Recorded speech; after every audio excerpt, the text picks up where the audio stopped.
வணக்கம். இது அக்ஷரம் அக்ஷயம். இன்னைக்கு பிரவீன் உத்ராத்தில் காவியக்கே ரூப் அப்படிங்கிற புத்தகத்தில் இருக்கக்கூடிய 2வது சாப்டரான காவியக்கி பரிபாஷா ஒரு விபாக், அந்த சாப்டரில் கொஷின்ஸ் 5வது கொஷினில் இருந்து 10வது கொஷின் வரைக்கும் உள்ளது இந்த சாப்டரில் இருக்குது. 2வது சாப்டரில் இருக்குது. முதல் 4 கொஷின் முதல் சாப்டரில் இருக்குது. அதாவது சாகித்யக்கே ஸ்வரூப் அப்படிங்கிற சாப்டரில் ஃபஸ்ட்டு 4 கொஷின் இருக்குது. அதுக்கு அடுத்த சாப்டர் காவியக்கி பரிபாஷா ஒரு விபாகில் 5வது கொஷின்லேருந்து ஸ்டார்ட் பண்ணி 10வது கொஷின் வரைக்கும் இருக்குது. இப்போ நம்ம 5வது கொஷின் பார்க்க போகிறோம். काव्य की आत्मा के बारे में भिन्न भिन्न आचार्यों के मतों का परिचय दीजिए. முதல்ல இந்த கொஷினுக்கு என்ன மீனிங் அதை பார்க்கணும், அர்த்தம் என்ன. காவியக்கி ஆத்மா கே பாரமே, ஒரு காவியத்தின், அதாவது செய்யுள், ஒரு செய்யுளின் போயட்ரியோட ஆத்மாவாக சோலாக இருக்கக்கூடியது, முக்கிய கருவாக இருக்கக்கூடியது என்ன, அதாவது அதை பற்றி, அந்த ஆத்மாவை பற்றி பின்ன பின்ன வெவ்வேறு ஆச்சாரியர்கள்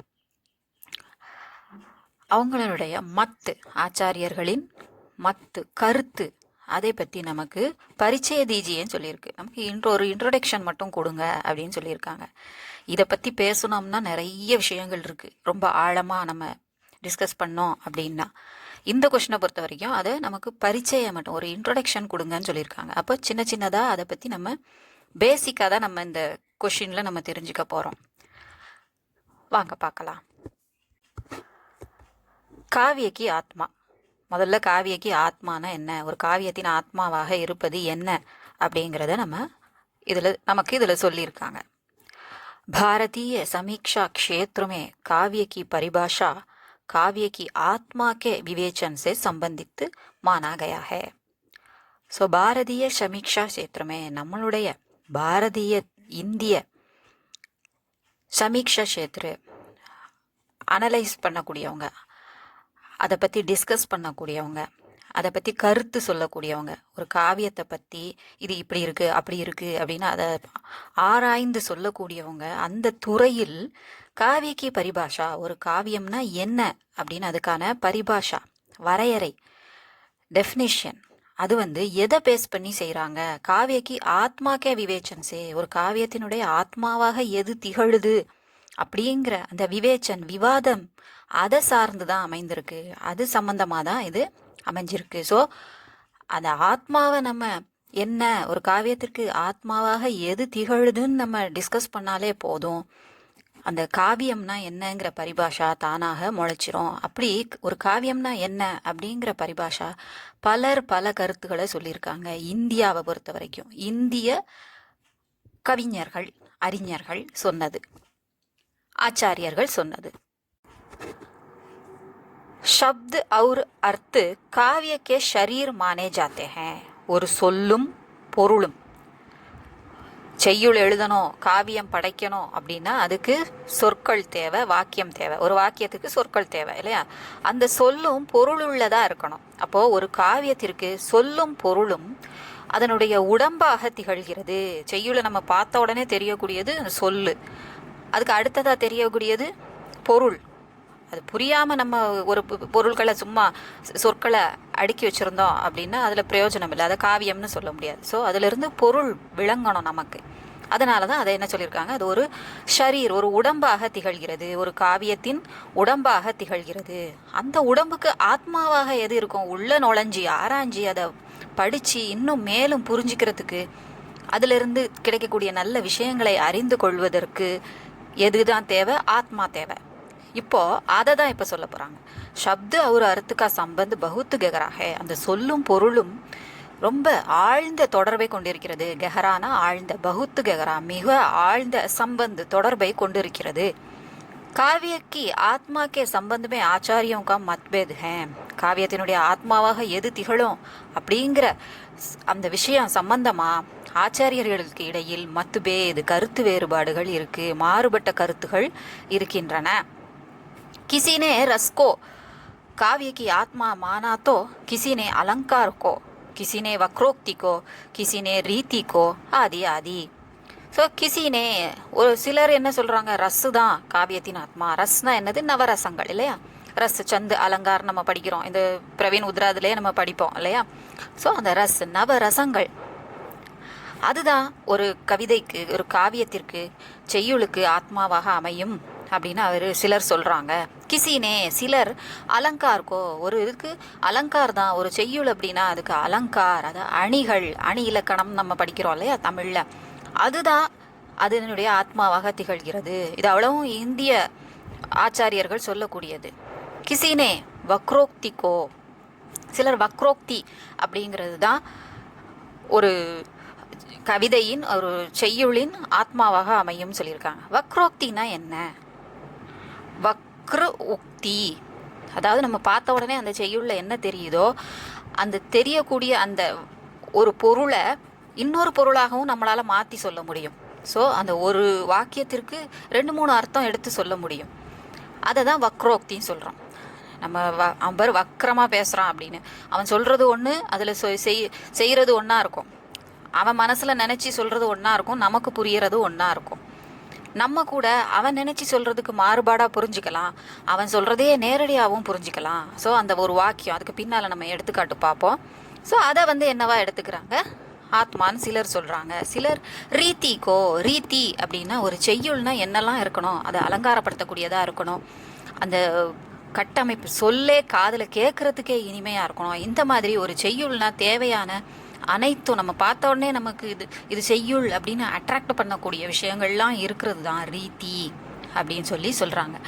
அதை காவியத்தின் ஆத்மான்னு சிலர் சொல்கிறாங்க. ரச சம்பிரதாய இப்போ தான் பார்த்தோம். சிலர் ரசுங்கிறது தான் ஆத்மா, சிலர் அலங்கார ஆத்மா, சிலர் வக்ரோத்தி தான் ஆத்மா, சிலர் ரீதி ஆத்மா அப்படின்னு சொல்கிறாங்க. இதெல்லாம் என்ன அப்படிங்கிறத முதல்ல நமக்கு சொல்லணும் இல்லையா? அதை தான் இங்கே சுருக்கமாக நமக்கு கொடுத்துருக்காங்க. रस संप्रदाय। भरत मुनि और उनके बहुत पीछे के आचार्य विश्वनाथ ने रस संप्रदाय का अनुकरण करते हुए रसात्मकम वाक्यम काव्यम कहकर रसयुक्त वाक्य को काव्य माना है। भरत मुनि और उनके बहुत पीछे के आचार्य विश्वनाथ, பரத் முனியும் சொல்லியிருக்கார் ரஸ் தான் ஒரு காவியத்திற்கு ஆத்மா அப்படிங்கிற மாதிரி, அதுதான் இருக்கணும், அது இல்லைன்னா அது காவியமே இல்லை அப்படிங்கிற மாதிரி பரத முனி சொன்னார். அதுக்கப்புறம் வந்த ஆச்சாரியர் விஸ்வநாத் அவரும் கூட ரச சம்பிரதாயம் அப்படிங்கிறது தான் அனுகரன் கர்த்தேவியா, அதை தான் ஃபாலோ பண்ணிட்டு விஸ்வநாத் என்ன சொல்கிறாரு, ரசாத்மகம் வாக்கியம் காவியம், ரசாத்மகம் ரசாத்மகம் ரஸ் ஆத்மகம் காவியம், ரஸ்ஸை தன்னுடைய ஆத்மாவாக கொண்டுள்ள வாக்கியம்தான் காவியம்னு சொல்லப்படுது, அதாவது செய்யுள்னு சொல்லப்படுது, பொயட்ரின்னு சொல்லப்படுது. கஹக்கர் ரசயுக்து வாக்கியக்கோ காவியமானாக, ரஸ் நிறைந்த வாக்கியம்தான் காவியம் அப்படின்னு அவர் கருதுகிறார், மானாக கருதுகிறார், எண்ணுகிறார். रस में अनुभूति पक्ष और वाक्य में अभिव्यक्ति पक्ष आ जाता है. ரஸ்ஸை கையாளும் போது அது எந்த பக்கத்தில் வருது, எந்த சைடில் வருது, எந்த ஏரியாவில் வருது, அது எதை விளக்கக்கூடியதாக இருக்குது, அனுபூதி நம்மளுடைய உணர்வுகள் பாவங்களை வெளிப்படுத்தக்கூடியதாக இருக்குது. வாக்கியமே அபிவியக்தி பக்ஷு, அந்த ரஸ் நிறைந்த அந்த வாக்கியம் என்னவா இருக்குது, நமக்கு அபிவியக்தி வெளிப்படுத்தக்கூடியதாக இருக்குது, எடுத்து சொல்லக்கூடியதாக இருக்குது. எதை ரஸ்ஸு அலங்கார் எது இருக்கோ அதை சொல்லக்கூடியதாக எது இருக்குது, நமக்கு அபிவியக்தி பக்ஷு நமக்கு எடுத்து சொல்லக்கூடியதாக இருக்கக்கூடிய அந்த பட்சத்தில் இருக்குது, அந்த சைடில் இருக்குது அப்படின்னு சொல்கிறாங்க. ஸோ ரசு நிறைந்த வாக்கியம் காவியம், ரசம் இருக்கணும், அந்த வாக்கியம் நமக்கு அதை வெளிப்படுத்தக்கூடியதாகவும் இருக்கணும். அடுத்த சம்பிரதாயம் அலங்கார். அலங்கார் சம்பிரதாய தண்டி பாமக் ஆதினே அலங்கார் கோ காவியக்கு ஆத்மா மானாக. தண்டிங்கிறவரும் தண்டிங்கிற ஆச்சாரியரும் வாமக் அப்படிங்கிற ஆச்சாரியரும் அலங்கார் தான் காவியத்திற்கு ஆத்மா அப்படின்னு சொல்லியிருக்காங்க. இப்போ நம்ம பார்த்துட்டு வர அத்தனை ஆச்சாரியர்களுமே சம்ஸ்கிருதத்துக்குள்ளவங்க. ஏன்னா முதல்ல சம்ஸ்கிருதம் தான் இருந்தது, அதில் தான் காவியங்கள் படைக்கப்பட்டன. ஹிந்தியெல்லாம் இப்போது ரீசெண்டாக ஒரு 2000 வருஷத்துக்கு முன்னாடி தான் தோன்றுச்சு இந்த மொழி அப்படிங்கிறது. அது எப்படி தோன்றுச்சுன்னு டிரைவ் ஆகி வந்தது தான் இல்லையா, அந்த பேச்சு வழக்கு மாறி அதிலிருந்து கொஞ்சம் கொஞ்சமாக சில கலப்புகள் ஏற்பட்டு பிற மொழிகளினுடைய ஆதிக்கம் ஏற்பட்டு அப்படியே வந்தது தான் ஹிந்தி அப்படிங்கிறது நமக்கு தெரியும். ஹிஸ்ட்ரி ஆஃப் ஹிந்தி லிட்ரேச்சரில் நம்ம முதல்ல சம்ஸ்கிருதத்திலிருந்து தான் ஆரம்பிப்போம், வைதிக் காலிலிருந்து தான் நம்ம ஆரம்பிப்போம்.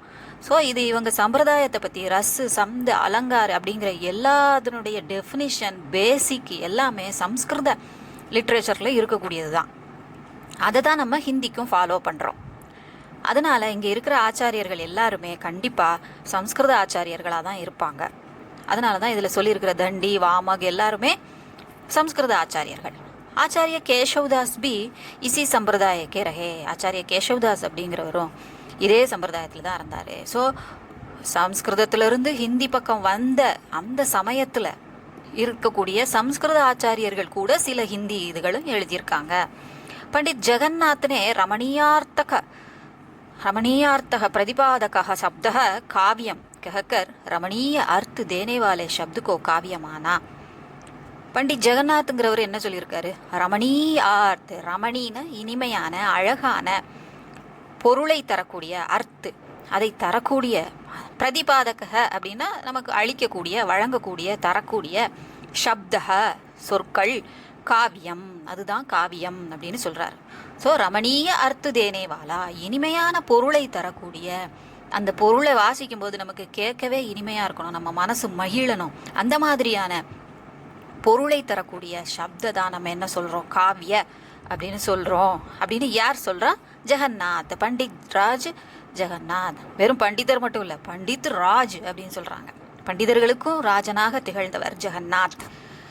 ஜெகநாத்ங்கிற பேரே உலகத்தின் தலைவன்கிற அர்த்தம் இருக்குது, அதுலேயே இருக்குது. ஸோ இவர் அந்த மாதிரி சொல்லியிருக்காரு. இஸ்மே ரஸ் और अलंकार दोनों के भी चमत्कार आ जाते हैं. அலங்காரம் கொண்டு வந்தாலும் அந்த அலங்காரிலையும் ரஸ்ஸுங்கிறது மறைமுகமாக இருந்துட்டு தான் இருக்கும். அந்த அலங்கார் ஒரு உணர்வை நம்ம வெளிப்படுத்துது, அழகாக வெளிப்படுத்துது. அலங்கார் அணி இலக்கணம் இல்லையா, நமக்கு வெளிப்படுத்துது. அதில் ரஸ் இருக்க தானே செய்யும்.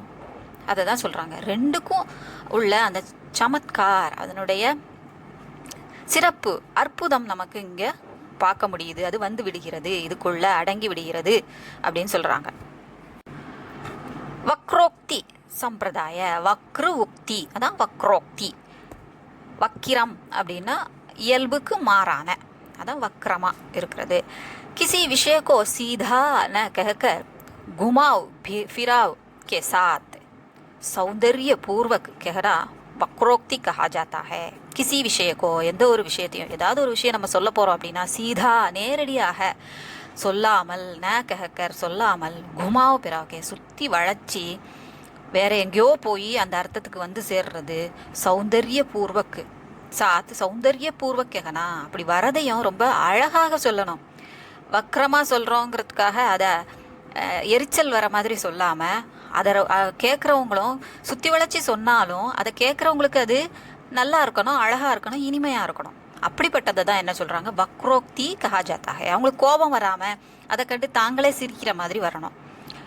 ஜெய்சே தர்வாஜா கட்கட்டாத்தே ஹுயே, ஒரு உதாரணம் கொடுக்குறாங்க. இந்த உதாரணத்தை பார்க்கும்போது அந்த கோபப்பட மாட்டாங்க, அவங்களுக்கு சந்தோஷம்தான் வரும், அந்த கோபம் கூட மறந்து போயிடும்.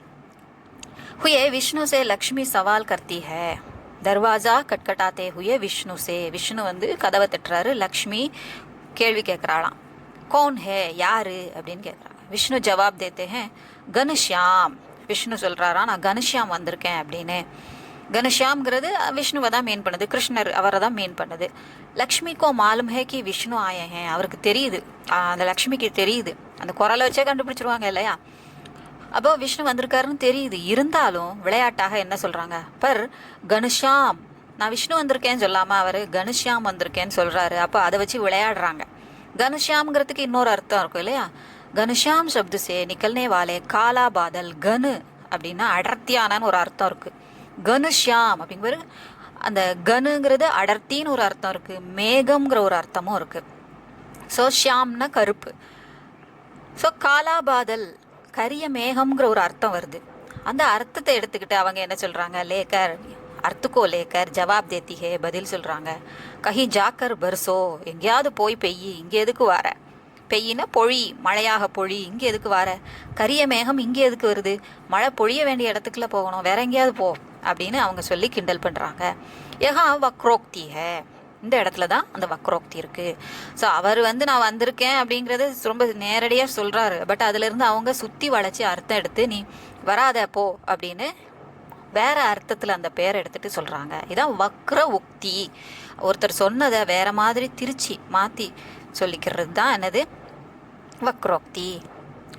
ஆச்சாரிய குந்தக்னே காவியமே வக்ரோக்திக்கோ பிரதானதா கி ஹே. ஆச்சாரிய குந்தக் அப்படிங்கிறவர் தன்னுடைய காவியத்தில் வக்ரோக்திக்கு ரொம்ப இம்பார்ட்டன்ஸ் கொடுத்தாரு. இந்த மாதிரி எழுதுறதுல அவர் ரொம்ப சிறந்தவராக இருந்தார். அதை வாசிக்கும்போது இப்படியும் எடுத்துக்கலாம் அப்படியும் எடுத்துக்கலாம் அப்படிங்கிற மாதிரி உள்ளதை எழுதுறதுல அவர் சிறந்தவராக இருந்தார். அதனால அதுக்கு ரொம்ப முக்கியத்துவம் கொடுத்தாரு, இம்பார்ட்டன்ஸ் கொடுத்தாரு.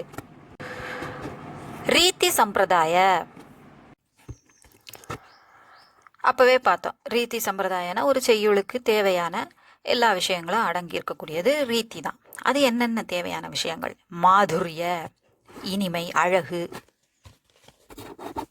ஓஜ், அதில் ஒரு பவர் இருக்கணும், ஒரு ஒளி இருக்கணும், ஒரு பிரைட்னஸ் இருக்கணும். ஆதி குணோங்கே ஆதார்ப, இந்த மாதிரியான நல்ல நல்ல ரொம்ப கவர்ச்சியான விஷயங்கள், அழகான விஷயங்களை கே ஆதார்பர், அதை பேஸ் பண்ணி பனி ஷைலிகோ, பனி அப்படின்னா உருவான, ஷைலிகோ ஸ்டைலை, அந்த எழுதக்கூடிய அந்த ஸ்டைலை நம்ம என்ன சொல்கிறோம்? ரீதி அப்படின்னு சொல்கிறோம். வாமன்னே ரீதிகோ காவியக்கி ஆத்மா மான்கர் கஹா ரீதிராத்மா காவியசிய. வாமன அப்படிங்கிற ஒரு ஆச்சாரிய என்ன சொல்கிறாரு? ரீதி அப்படிங்கிறத காவியத்தின் ஆத்மாவாக ஏற்றுக்கொண்டு ரீதிராத்மா காவியசிய, காவியசியன காவியத்தினுடைய, காவியசிய ஆத்மா ரீதி. அப்போ ரீதிராத்மா அப்படின்னா ரீதிஹி, காவியசிய ஆத்மா ரீதிஹி. அப்போ காவியத்தினுடைய ஆத்மாவாக ரீதி திகழ்கிறது அப்படின்னு சொல்கிறார். இது சம்ஸ்கிருதத்தில் இருக்குது. இந்த மாதிரியான ஸ்லோகம் மாதிரி இருக்கக்கூடியது, அந்த டெஃபினிஷனாக அவங்க சொல்லக்கூடியது சம்ஸ்கிருதத்தில் உள்ளது. அடுத்தது துவனி சம்பிரதாய. துவனிங்கிறதும் பொருளை மீன் பண்ணுது. நம்ம சொல்லுவோம்ல, துவனின்னா ஒலி இருக்கலாம். பட் நம்ம யாராவது பேசும்போது கூட நம்ம சொல்லுவோம் அவன் டோனே சரியில்லை அப்படிம்போம். அப்போது அவன் எதையோ ஒன்று, அவன் துவனியே சரியில்லை, அவன் சொன்ன துவனியே சரியில்லை, அந்த துவனியை தான் துவனின்னு நம்ம பேசும்போது சொல்கிறது. அப்போது அவன் பேசுகிறது ஒன்றா இருந்தாலும் அவன் மைண்டில் ஏதோ ஓடுது, அவன் சொல்கிற வாக்கியத்தில் அவன் வேற எதையோ பொருளை அவன் நமக்கு உணர்த்துற மாதிரி அவன் சொல்கிறான் அப்படின்னு நம்ம சொல்கிறதுக்கு அப்படி சொல்லுவோம் இல்லையா? அதை மாதிரி தான் இதுவும். जिस काव्य में व्यंग्यार्थ वाच्यार्थ की अपेक्षा मुख्यता रखता है, அதான் சொல்கிறாங்க. व्यंग्यार्थ அப்படிங்கிறது தான் இப்போ சொன்னது. அவங்க மைண்டில் எதையோ வச்சுக்கிட்டு நம்மக்கிட்ட சொல்லுவாங்க. சாதாரணமாக ஒரு வாக்கியத்தை சொல்லுவாங்க. அந்த வாக்கியம் நமக்கு மட்டும் உணர்கிற மாதிரி இருக்கும். அந்த விஷயம் நமக்கும் அவங்க சொல்கிறவங்களுக்கும் தெரிஞ்சிருக்கும். பட்டு அது மற்றவங்க கேட்டால் அவங்களுக்கு புரியாது. அந்த மாதிரிலாம் இருக்கும் இல்லையா? ஸோ சொல்கிறது ஒன்றா இருக்கும், நாம் அதில் புரிஞ்சிக்க வேண்டியது இன்னொன்னா இருக்கும். அப்படி நேரடியாகவும் புரிஞ்சுக்கலாம். இப்போ வாச்சியார்த் அப்படிங்கிறது அதில் என்ன எழுதியிருக்கிறோம் அதுலேருந்து அப்படியே அர்த்தம் எடுக்கிறது வாச்சியார்த் அப்படின்னு சொல்கிறது. வியங்கியார்த் அப்படின்னா அதுலேருந்து இன்னும் பிரிது வேற ஒரு பொருளை நம்ம எடுக்கலாம் அப்படின்னு வர்றது துவனி. அதனுடைய வேறொரு டோனாகவும் அது வெளிப்படுது. அதுதான் வியங்கியார்த்துன்னு நம்ம சொல்கிறோம். ஸோ வியங்கியார்த்துக்கு முக்கியத்தா ரக்தாக. வியங்கியார்த் அப்படிங்கிற அந்த வேறொரு பொருளை நம்ம பொருளுக்கு முக்கியத்துவம் கொடுக்குறோம் அப்படின்னா அதுதான் துவனி காவிய அப்படின்னு நம்ம சொல்கிறோம். அதை பேஸ் பண்ண காவியம், துவனியை பேஸ் பண்ண காவியம். துவனிங்கிறது ஒலின்னு அர்த்தம் இல்லாமல் பொருள்ங்கிற அர்த்தம், அதான் அர்த்தம்ங்கிற அர்த்தத்தில் இருக்குது. துவனிகார் அவரு आनंद वर्धनाचार्य ने ध्वनि को आत्मा के भेद पर प्रतिष्ठा किया है, पद पर प्रतिष्ठा किया है. ध्वनि அப்படிங்கிற இந்த விஷயத்தை ஆனந்த வர்தனாச்சாரிய அப்படிங்கிறவர் காவியத்தின் ஆத்மா அப்படிங்கிற பதவியில் கொண்டு நிலைநிறுத்தி இருக்கிறார். பிரதிஷ்டித்துக்கியாக அமர வைத்திருக்கிறார். ஸோ ஓரளவு இந்த சம்பிரதாய அப்படிங்கிறதெல்லாம் என்ன, அந்த ஸ்கூல் அவங்களுடைய வழக்கம் என்ன, தங்களுடைய இதில் உபயோகப்படுத்தக்கூடிய ஒரு கருவாக எதை உபயோகப்படுத்துகிறாங்க அப்படிங்கிறது இதில் நம்ம பார்த்துட்டோம். இப்போது ஆச்சாரியர்கள் என்ன சொல்கிறாங்க அப்படிங்கிறத நம்ம பார்ப்போம். மமட்டாச்சாரிய, இப்போ ஒவ்வொரு ஆச்சாரியராக நம்ம பார்த்துட்டு வந்தோம். அதில் இந்த மமட்டாச்சாரியங்கிறத பற்றி நம்ம பார்க்க போகிறோம். அவர் काव्य प्रकाश के कर्ता ममटाचार्य ने दोष रहित गुण वाली रचना को जिसमें अलंकार न भी हो उसे काव्य माना जाता है. மமட்டாச்சாரியார் சொன்ன காவியத்தின் சம்பந்தமான பரிபாஷா, டெஃபினிஷன். காவிய பிரகாஷ்கே கர்த்தா, காவிய பிரகாஷ எழுதினவர், அதன் படைப்பாளியான மமட்டாச்சாரியர் என்ன சொல்றார்? தோஷ் ரஹீத், தோஷம் குறையில்லாத, குற்றமில்லாத, குணுவாலி குணம் நிறைந்த, நல்ல விஷயங்கள் நிறைந்த, ரச்சனாக்கோ படைப்பை, ஜிஸ்மே எதில், அலங்கார் நேபி ஹோ, அலங்கார் இல்லை, அணி இலக்கணம் இல்லை அப்படின்னாலும் அதை நம்ம காவியமாக எடுத்துக்கலாம். குறையில்லாத ஒரு காவியம், குறையில்லாத நிறைகளுடைய காவியம், அதில் வர்ணனை, அலங்காரம், ரசு எதுவும் இருக்கணும்னு கூட அவசியம் இல்லை. அதை நம்ம காவியமாக ஏற்றுக்கொள்ளலாம். அவருடைய மெயின் பாயிண்ட் குறையில்லாததாக இருக்க வேண்டும். ஆச்சாரிய விஸ்வநாதனே இஸ்கி கடி ஆலோசனா கீ ஹை. ஆச்சாரிய விஸ்வநாத் இதை ரொம்ப கடுமையாக விமர்சித்திருக்கிறார். ஆலோசனான்னு இந்த இடத்துல விமர்சித்திருக்கிறார், விமர்சனம் பண்ணி கண்டித்திருக்கிறார்னு சொல்லலாம். कि अनेक उच्च कोटि की कविताओं में भी कुछ न कुछ जो दोष निकल आता है, तो फिर क्या वे काव्य नहीं है அப்படின்னு கேட்குறார். நல்ல கிளாஸாக இருக்கக்கூடிய நல்ல ஸ்டாண்டர்டான கவிதைகளில் கூட குச்சின குச்சு தோஷ், ஏதாவது அங்கங்கே சில தோஷ், குற்றம் இருக்கத்தான் செய்யும், வெளிப்பட தான் செய்யும். அப்படின்னா அவெல்லாம் காவியம் இல்லையா அப்படின்னு சொல்கிறாங்க. நல்ல ஸ்டாண்டர்டாக இருக்கக்கூடிய காவியத்தில் கூட எங்கேயாவது ஒரு சின்ன சின்ன குறைகள் இருக்க தான் செய்யும். அப்போ அதை காவியம் நம்ம எடுத்துக்க முடியாதா? அப்போ நமக்கு அந்த குறைகளுக்கு இம்பார்ட்டன்ஸை கொடுக்காதீங்க, நிறைகள் தான் முக்கியம்னு சொல்லாதீங்க அப்படிங்கிறது ஆச்சாரிய விஸ்வநாதனுடைய கருத்து. ஆச்சாரிய ராமச்சந்திர சுக்ல, இவர் ஹிந்தி வந்த பிறகு உள்ளவர். ஆச்சாரிய ராமச்சந்திர சுக்ல சத்திய और रागात्मक तत्व को मुख्यता देते हैं. இவர் என்ன சொல்றார்? சத்திய சொல்லக்கூடிய கருத்து உண்மையானதாக இருக்க வேண்டும். ராகாத்மக்கு, நம்ம மனதை தொடக்கூடிய வேவ் லென்த்தோடு அது இருக்கணும், இனிய மெட்டோடு இருக்கணும், அது கேட்குறதுக்கு இனிமையான ராகத்தோடு இருக்கணும், அதுக்கு முக்கியத்துவத்தை கொடுக்குறாரு. அப்போ தான் அது கவிதையாக இருக்கும். கவிதை நடை அப்படின்னு நம்ம சொல்கிறோம் இல்லையா, பொயட்டிக் அப்படியெல்லாம் சொல்கிறோம் இல்லையா, அந்த ஸ்டைலில் இருக்கணும். உன்கே அனுசார் ஆத்மா கி முக்தாவஸ்தா ஞான் தஷா ஹே. ஒரு ஆத்மா தன்னை தியானத்தில் அமர்ந்து முக்தாவசா, தன்னுடைய விடுதலை நிலைமையில் இருக்கும்போது, அவஸ்தான நிலை, அந்த நிலையில அவருக்கு ஞானம் கிடைக்கிறது. அந்த நிலைக்கு அவர் போகும்போது ஞான் தசாவா, அறிவு கிடைக்கக்கூடிய, நாலேஜ் கிடைக்கக்கூடிய ஒரு நிலைக்கு அவர் செல்கிறார். அந்த சமயம் ஹிருதயக்கி முக்தாவசா, அதே மாதிரி இதயத்தினுடைய முக்தாவசா, அது விடுதலை பெற்று எந்த ஒரு தொந்தரவும் இல்லாமல் முக்தி பெற்று வரக்கூடிய அந்த நிலைமை முக்தாவஸ்தா. அதில் அவருக்கு அவங்களுக்கு என்ன கிடைக்குது? ரஸ் தஷா, உணர்வு, சென்டிமெண்ட் அப்படிங்கிறது கிடைக்குது அப்படின்னு சொல்கிறாங்க. அவர் ரசு தஷாமே, எப்படி ஒரு ஆத்மாவை நிலைநிறுத்தி நம்ம தவம் இருக்கும்போது நமக்கு ஞானம் பிறக்கிறதோ, அதே மாதிரி இதயத்தை கட்டுப்படுத்தி ஒரு தியானம் போல் அமர்ந்து இதயத்திலிருந்து வெளிப்படக்கூடிய அந்த ரசு பாவம், அதை எவன் ஒருவன் வார்த்தைகளாக கொண்டு வந்து நமக்கு அளிக்கிறானோ, அந்த வார்த்தை எப்படி இருக்கணும்? அவன் மனதில் என்ன தோன்றிச்சோ அதை அப்படியே கொண்டு வந்து அதில் தரணும். அதை வாசிக்கும்போது அவருடைய மனசில் அவர் என்ன நினைச்சாருங்கிறத வாசிக்கிறவங்க நல்லா புரிஞ்சிக்கிற மாதிரி இருக்கணும். அதை தான் கவிதா அப்படின்னு சொல்கிறாங்க. சப்து விதான் கர்த்திகே வாணி ஜோ சப்து விதான், அவருடைய வாணி, சொல், குரல், எந்த சப்து விதான் சொற்களை கட்டமைச்சு நமக்கு கொடுக்கிறதோ அதுதான் நம்ம கவிதை அப்படின்னு சொல்கிறோம். ஸோ கவிதைங்கிறது அந்த கவிஞருடைய உணர்வை நேரடியாக நல்ல முறையில் நமக்கு கொண்டு வந்து சேர்க்கக்கூடியதாக இருக்கணும் அப்படின்னு சொல்கிறாங்க. வேவ் லென்த் ஒன்றா இருக்கணும் அப்படின்னு சொல்கிறாங்க. சமன்வித் நிர்ணய. ஸோ இது வரைக்கும் சொன்ன ஒவ்வொரு விஷயமும் ஆத்மா ஆத்மான்னு அவங்க பல விஷயங்களை ஆத்மாவாக சொன்னாங்க. இது எல்லாத்தையும் பொதுப்படையாக கொண்டு வந்து ஒருங்கிணைத்து ஒரு நிர்ணய முடிவுக்கு வந்து பேசும்போது என்ன சொல்கிறாங்க அப்படின்னா, ஒரு கன்க்ளூஷன் கொண்டு வரும்போது, काव्य की आत्मा को लेकर अनेक संप्रदाय होने पर भी इसमें मुख्यता रस और ध्वनि संप्रदाय की रही है. ஸோ காவியம் சம்பந்தமாக எத்தனையோ விஷயங்களை நம்ம சொல்லும் போதும் டிஸ்கஸ் பண்ணும் போதும் அதுக்கு முக்கியத்துவமாக எதை சொல்கிறாங்க? ரஸும் துவனியும் தான், அந்த ரெண்டு சம்பிரதாயமும் தான் முக்கியத்துவம் வாய்ந்ததாக கருதப்படுது. கிந்து தோனோ சம்பிரதாயம்னே ஏக் தூசரே கா மகத்துவ ஸ்வீகார் கியா ஹே. இருப்பினும் ரஸ் துவனி ரெண்டுமே ஒன்றுக்கொன்று அதனுடைய சிறப்புகளை ஸ்வீகார் கியா ஹே ஏற்றுக்கொண்டுள்ளன, மகத்துவத்தை பெருமைகளை ஏற்றுக்கொண்டுள்ளன. रस संप्रदाय ने अनुभूति पक्ष पर अधिक जोर देता है. ரச சம்பிரதாயன்னு வரும்போது அனுபூதி, அவங்களுடைய உணர்வுகள், அதை வெளிப்படுத்தக்கூடிய அந்த பட்சத்தில் அது இருக்கு. அதுக்கு அந்த சைடு அது ரொம்ப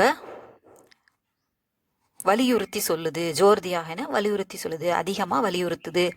अलंकार वक्रोक्ति और रीति संप्रदायों ने अभिव्यक्ति की ओर अधिक தியான் தியா ஹே. ஸோ அலங்கார், வக்ரோக்தி, ரீதி இதெல்லாம் அவங்க எழுதியிருக்கிறதுல இருந்து நமக்கு என்ன வெளிப்படுது, அபிவியக்தி, நமக்கு வெளிப்படுத்தக்கூடிய அந்த விஷயத்தில் கவனம் கொடுத்துருக்காங்க. யாரெல்லாம்? அலங்கார், வக்ரோக்தி, ரீதி அப்படிங்கிற இந்த சம்பிரதாயங்கள்லாம்.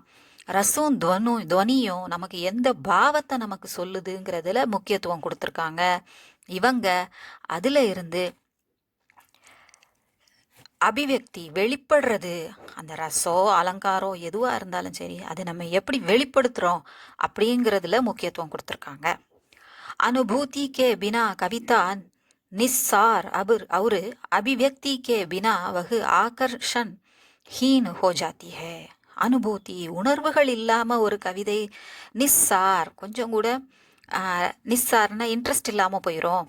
அபிவக்தி கே பினா, வெளிப்பாடு ஒழுங்கா இல்லை, எக்ஸ்பிளனேஷன் ஒழுங்கா இல்லை அப்படின்னா ஆகர்ஷன் ஹீன், போர் அடிச்சிரும் இல்லையா, கவர்ச்சிகரமாக இல்லாமல் போயிடும், கவர்ச்சியற்று போய்விடும் அப்படின்னு சொல்கிறாங்க.